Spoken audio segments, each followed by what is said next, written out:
Sinaway ni Samuel si Saul. Ikalabintatlong kabanata.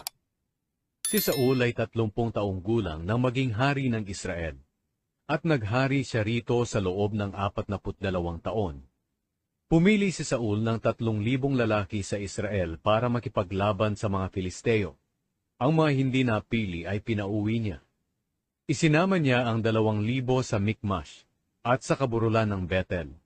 At ang 1,000 naman ay pinasama niya sa anak niyang si Jonathan sa Gibeah, na sakop ng mga taga-Benjamin. Sinalakay ni Jonathan ang kampo ng mga Filisteo sa Geba, at nabalitaan ito ng iba pang Filisteo. Kaya iniutos ni Saul na patunugin ang trumpeta sa buong Israel bilang paghahanda ng mga Hebreyo sa digmaan. Nabalitaan ng mga Israelita na galit ang mga Filisteo sa kanila dahil sinalakay ni Saul ang kampo. Kaya nagtipon ang mga Israelita sa Gilgal kasama ni Saul. Nagtipon ang mga Filisteo para makipagdigma sa mga Israelita.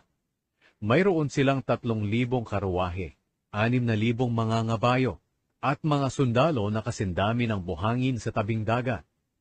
Nagtipon sila at nagkampo sa Mikmash, sa silangan ng Bet-Aven. Nang makita ng mga Israelita na nanganganib ang sitwasyon nila, nagtago sila sa mga kuweba, talahiban, mga batuhan, hukay at mga imbakan ng tubig. Ang iba sa kanila ay tumawid sa ilog ng Hordan papuntang Gad at Gilead. Naiwan si Saul sa Gilgal at nanginginig sa takot ang mga kasama niya. Naghintay si Saul kay Samuel sa Gilgal ng 7 araw ayon sa sinabi ni Samuel sa kanya. Pero hindi dumating si Samuel.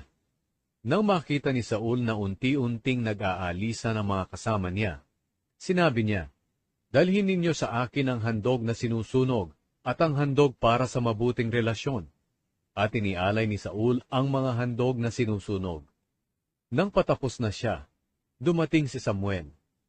Sinalubong niya ito upang batiin pero nagtanong si Samuel, "Ano ang ginawa mo?" Sumagot si Saul, "Nakita ko na unti-unting nag-aalisa ng mga kasama ko.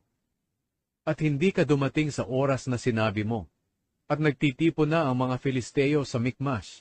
Inisip ko na baka salakayin kami ng mga Filisteo rito sa Gilgal, at hindi pa nakakapaghandog sa Panginoon para humingi ng tulong sa Kanya. Kaya napilitan ako mag-alay ng handog na sinusunog." Sinabi ni Samuel, "Kahangalan ang ginawa mo.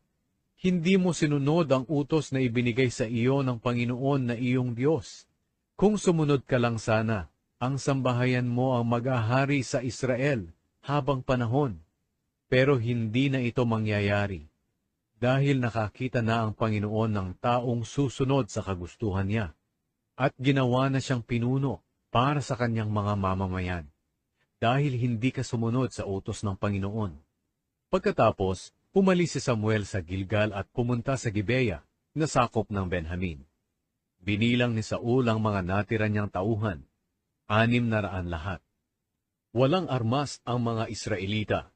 Nagkampo si Saul, ang anak niyang si Jonathan at ang mga natitira pa niyang tauhan sa Geba, na sakop ng Benjamin, habang ang mga Filisteo naman ay nagkakampo sa Mikmash.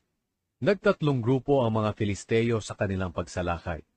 Ang isang grupo ay pumunta sa Ofra, sa lupain ng Shuwan.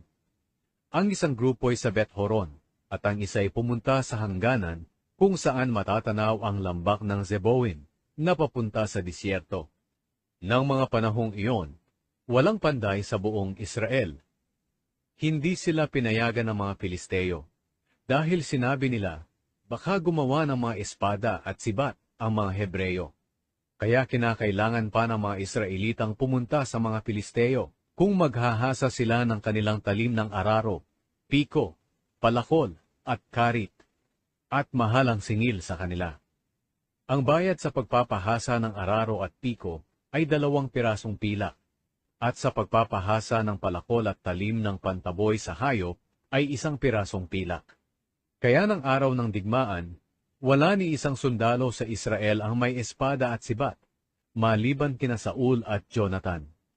Samantala, nagpadala ang mga Filisteo ng mga sundalo para bantayan ang daanan papuntang Mikmash.